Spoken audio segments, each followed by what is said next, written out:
Shalom ya Ahobu. Yang saya hormati Bapak Ibu dosen pemuji UKIN PPG tahun 2025.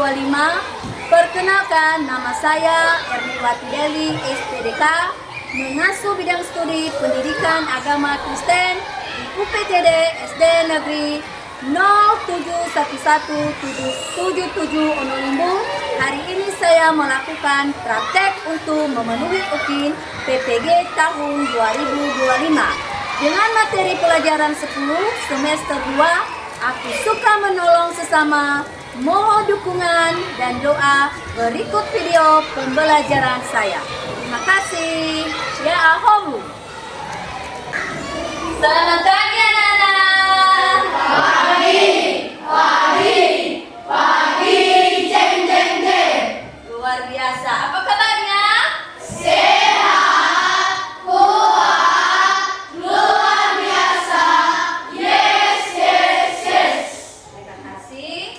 Dan sebelum kita memulai pembelajaran kita, terlebih dahulu kita bernyanyi dan berdoa kepada anak kami Sarah dan silakan.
Alvaro Gabriel Deli, Alfian Gabriel Deli, Amelita Julia Deli, Antonio Pradipto Lase, Sharon Abraham Deli, Clara, Deborah, Elias Abraham Deli. Satu Nusa, satu bangsa, satu bahasa kita, karena air pasti jaya untuk selama-lamanya. Indonesia pusaka, Indonesia tercinta, nusa bangsa dan bahasa kita bela bersama. Masih ingat pembelajaran kita sebelumnya? Masih. Tentang apa? Aku meneladani Yesus yang berbela rasa. Oke, di mana minggu yang lalu kita sudah belajar tentang aku meneladani Yesus yang berbela rasa. Di mana? Pertanyaan yang kedua. Siap-siap ya. Kata berbela rasa artinya? Oke, salah. Diri. Rasa simpati terhadap penderitaan sesama yang dinyatakan dengan keinginan untuk menolong. Betul sekali. Itu tentang rasa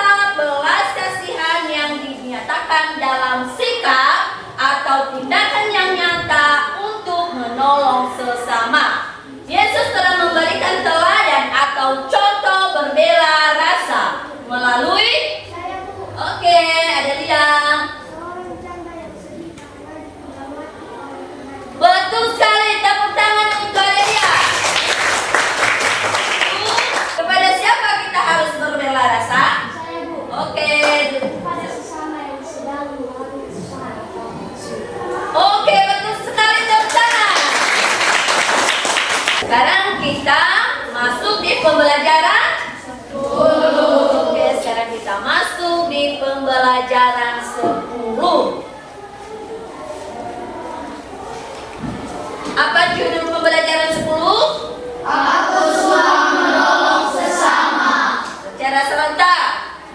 1, 2, 3. Teks Alkitab yang akan membantu kalian untuk memahami topik ini adalah diambil dari Lukas pasal 10 ayat 25 sampai 37. Oke.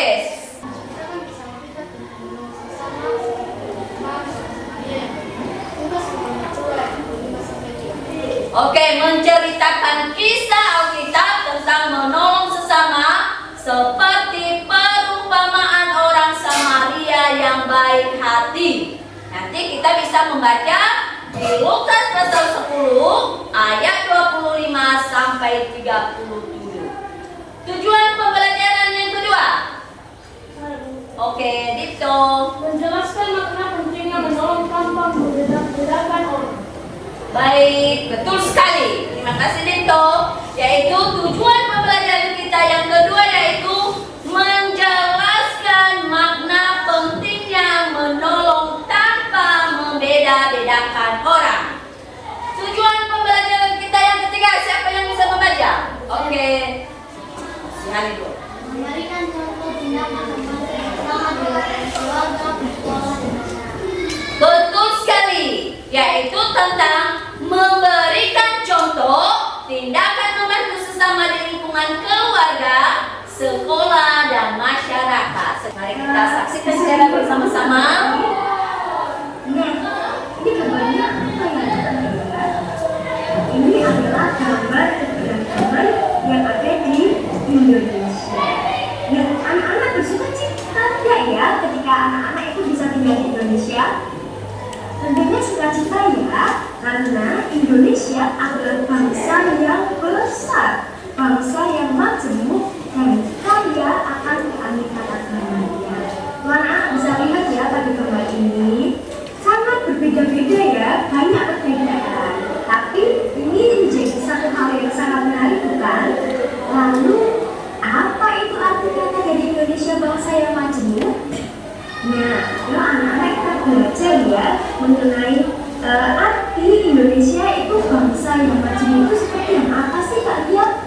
Nah, ya, seperti mungkin adanya anak-anak mulai kenalan teman yang berbeda. Seperti itu ya namanya kemajemukan ya, kayaknya perbedaan yang kita lihat di Indonesia. Nah, bahkan anak-anak kita sebagai orang Kristen saja itu memiliki perbedaan yang mana sih? Perbedaan perbedaan prinsip dan praktek beribadah bisa belajar dari gereja yang lainnya. Tetapi semuanya sama ya, dalam memang gereja itu ya dasarnya tentang Tuhan Yesus, bahwa Tuhan Yesus itu sebagai Tuhan dan Juru Selamat kita semuanya. Jadi walaupun berbeda, tapi kita sebenarnya tetap satu. Anak-anak dengan anak yang satunya juga pastinya berbeda. Itu juga diciptakan juga sebagai manusia sosial yang penting juga akan memberikan pertolongan orang lain di dalam kehidupan kita. Sekuat apapun kita ya, sehebat apapun kita pasti akan membutuhkan sebagian orang lain untuk Indonesia yang majemuk. Majemuk itu apa? Indonesia yang majemuk yaitu Indonesia yang memiliki keberagaman, ya kan? Jadi Indonesia ini memiliki keberagaman yang berbeda-beda. Apa saja contohnya? Perbedaan. Agama. Kita memiliki agama yang berbeda-beda. Ada berapa agama di Indonesia? 6. Ingatkan nama-namanya? Oke, apa agama yang pertama? Kristen. Yang kedua? Katolik. Yang ketiga? Islam. Yang keempat? Hindu. Yang kelima? Buddha. Yang keenam? Konghucu. Semua benar. Apalagi perbedaan yang kita lihat di Indonesia? Suku. Memiliki suku yang berbeda-beda seperti suku Papua, suku Batak, dan lain sebagainya. Membaca biar kita lebih mengerti, meskipun tadi kita sudah melihat video dan biar kita lebih mengerti, kita akan akan membacakannya secara responsorial ya. Di ayatnya yang pertama nanti yang akan membacakan, dan di ayat yang selanjutnya nanti anak-anak semua. Oke? Oke. Lukas pasal 10 ayat 25 sampai 37. Pada suatu kali berdirilah seorang ahli Taurat untuk mencobai Yesus. Katanya, "Guru, apa yang harus kuperbuat untuk memperoleh hidup yang kekal?" Jawab Yesus kepadanya, "Apa yang tertulis dalam hukum Taurat? Apa yang kau baca di sana?"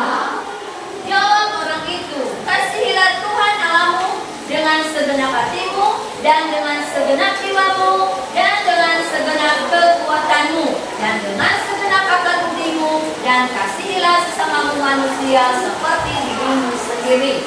Kata Yesus kepadanya, "Jawabmu itu benar. Perbuatlah demikian, maka engkau akan hidup." Yaitu tentang menceritakan tentang seorang ahli Taurat yang ingin mencobai Yesus. Nah, seorang ahli Taurat ini dia datang kepada Yesus dan dia bertanya kepada Yesus, "Siapakah sesamaku?" Tujuannya menanyakan itu yaitu untuk mencobai Yesus, tapi Tuhan Yesus menjawabnya dengan sebuah perumpamaan. Nah, perumpamaan yaitu seperti yang telah kita baca tadi, di mana di dalam perjalanan suatu waktu ada seorang Yahudi yang turun dari Yerusalem ke Yeriko. Itu seorang Yahudi yang turun ke Yerusalem, dia menuju Yeriko. Nah, seorang Yahudi ini di dalam perjalanannya ia bertemu dengan penyamu-penyamu. Nah, penyamu-penyamu ini merampoknya. Nah, apa yang terjadi setelah dia dirampok?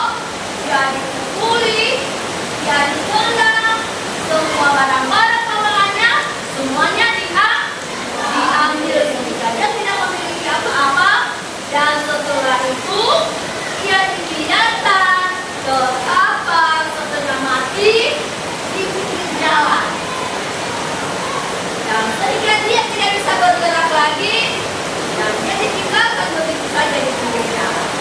Nah, kemudian para penyamu-penyamu ini pergi begitu saja, dan tidak lama setelah itu lewatlah seorang imam. Siapa yang lewat? Seorang imam. Imam tersebut adalah seorang Yahudi. Sama-sama orang Yahudi. Mereka sama-sama orang Yahudi. Nah, dia hanya melihatnya. Setelah dia lewat begitu saja, dan dia hanya melihatnya saja. Kemudian dia meneruskan perjalanannya. Dan tidak hanya itu lagi. Tiba-tiba kemudian seorang Lewi juga lewat. Nah, seorang Lewi adalah orang yang bekerja di tempat ibadah. Nah, kalau kita lihat ya, orang yang bekerja di tempat ibadah ini tentunya pasti orang yang baik. Makanya dia kerja di tempat ibadah. Tapi yang dilakukan sama orang yang bekerja di tempat ibadah ini atau orang Lewi ini sama yang dilakukannya dengan orang imam tadi. Dia juga hanya melewati ada dan dia melihat, dan kemudian dia meneruskan perjalanannya. Bagaimana perasaan kita contohnya kalau kita melihat orang itu? Pasti kita tolong kan? Nah, kemudian datanglah seorang Samaria. Siapa? Samaria. Lewatlah seorang Samaria. Nah, seorang dari tempat yang disebut Samaria, orang-orang yang berasal dari Samaria biasanya tidak disukai oleh banyak orang. Nah, termasuk orang-orang Yahudi ini tidak menyukai orang Samaria.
sudah ketemu sama orang Yahudi tadi, dan setelah itu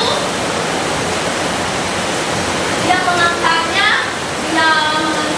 dikasih ke peneladanya, dan kemudian dia membawanya ke tempat penginapan. Nah, setelah dia membawanya ke tempat penginapan, dia lagi memberikan uangnya. Sebanyak apa tadi uang yang diberikannya kepada penginapan?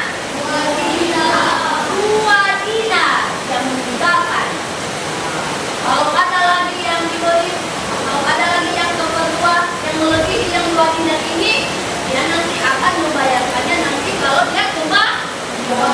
Betapa hebatnya lah orang Samaria. Kakinya sudah terluka, cepat-cepat lagi dia mengambil obat.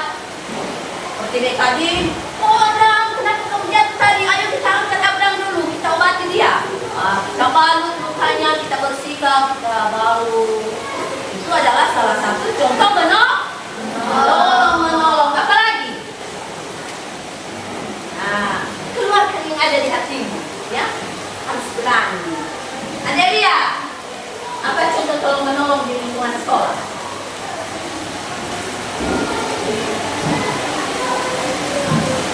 Membantu teman yang kena musibah. Oke, itu juga benar. Semua yang kalian katakan benar. Apa lagi? Hah? Membantu teman yang sedang sakit. Semua yang anak-anak kami telah katakan adalah itu semua benar. Kalau ada pertanyaan, dipersilakan. Ada pertanyaan? Iya. Oh, semuanya sudah mengerti? Sudah. Oke, sudah. Kita sebagai anak Tuhan harus saling tolong menolong. Nah, sekarang kita akan coba kerjakan LKPD. Pas 5 kelompok yang merasa dirinya nomor 1 akan bergabung di nomor 1. Yang merasa tadi nomornya nomor 2 akan bergabung di kelompok 2, dan demikian juga seterusnya sehingga kita terbagi menjadi 5 kelompok.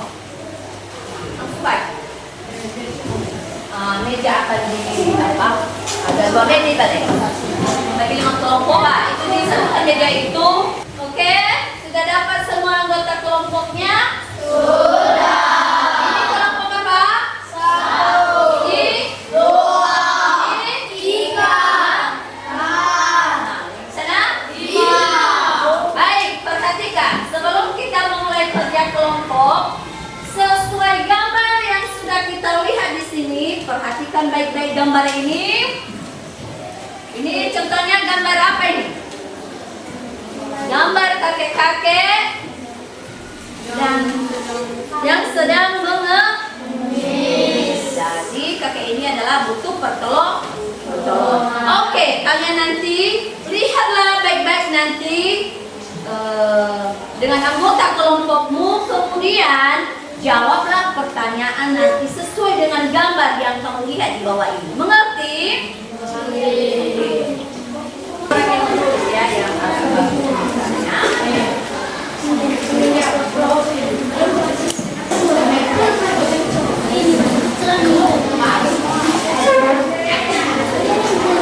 masing-masing kelompok harus mengambil bagian.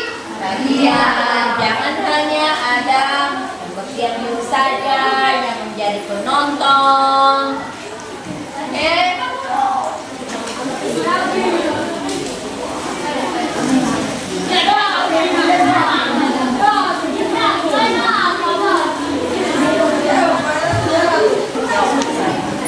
Apa yang kalian amati pada gambar?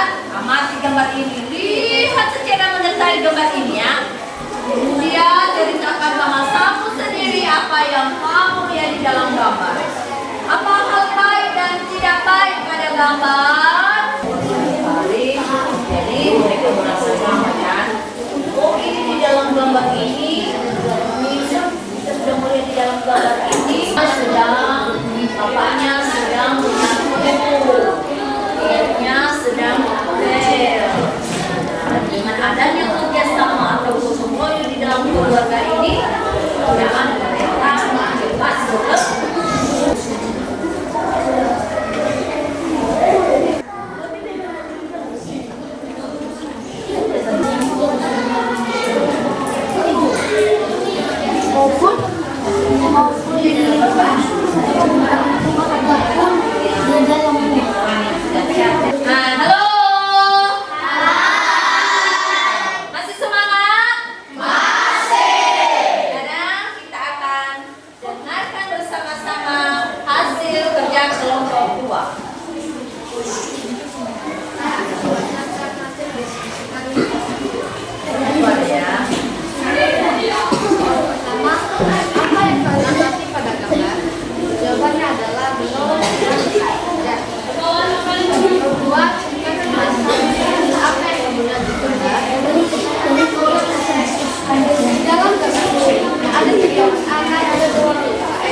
buat temannya menolong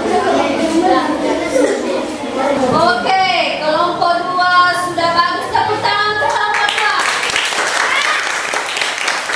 2. di dalam kamar ada seorang anak gadis sedang memberi uang kepada kakek yang sedang mengerjakan. Ceritakan bahasa sendiri apa yang kamu lihat di dalam gambar. Seorang kakek yang sedang di depan buku kosong di jalan. Lalu datanglah seorang anak gadis berbaju merah memberikan Kelompok 2.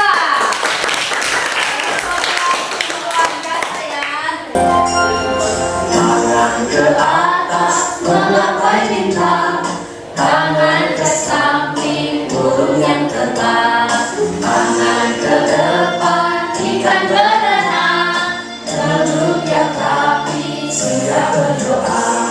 Takut-takutan tangan diputar, gulung-gulung-gulung tangan digulung, mulai melingkar di pada pundak, kanan, kiri, atas, bawah, siap berdoa. Satu jari kanan, satu jari kiri, gabung menjadi dua, membuat jembatan. Dua jari kanan, dua jari kiri, gabung menjadi empat, membuat kamera cikring. Empat jari kanan, empat jari kiri, gabung menjadi delapan, membuat teling terlincing. Lima jari kanan, lima jari kiri, gabung menjadi 10, siap berdoa. Nah, pembelajaran kita hari ini apa yang membuat anak-anak kami semua senang? Oke, karena kita telah belajar tentang bagaimana cara menolong sesama. Apa komitmenmu untuk menolong sesama? Komitmen berarti kita harus memiliki. Oh, kalau saya melihat orang yang membutuhkan pertolongan, saya harus menolong sesama saya. Karena menolong sesama adalah perintah Tuhan. Oke, mau menolong sesama? Mau. Kalau kita menolong sesama, tidak boleh membeda-bedakan. Baik, di pembelajaran kita pada hari ini yaitu di mana kita telah belajar tentang menolong sesama. Mari kita seperti orang Samaria tadi, meskipun bukan sesama orang Samaria, tetapi dia mau menolong sesama orang Yahudi, meskipun mereka memiliki keberagaman yang berbeda, tapi tidak melihat dalam hal itu. Meskipun kita berbeda suku, berbeda agama, siapapun teman kita yang membutuhkan pertolongan, kita harus menolong.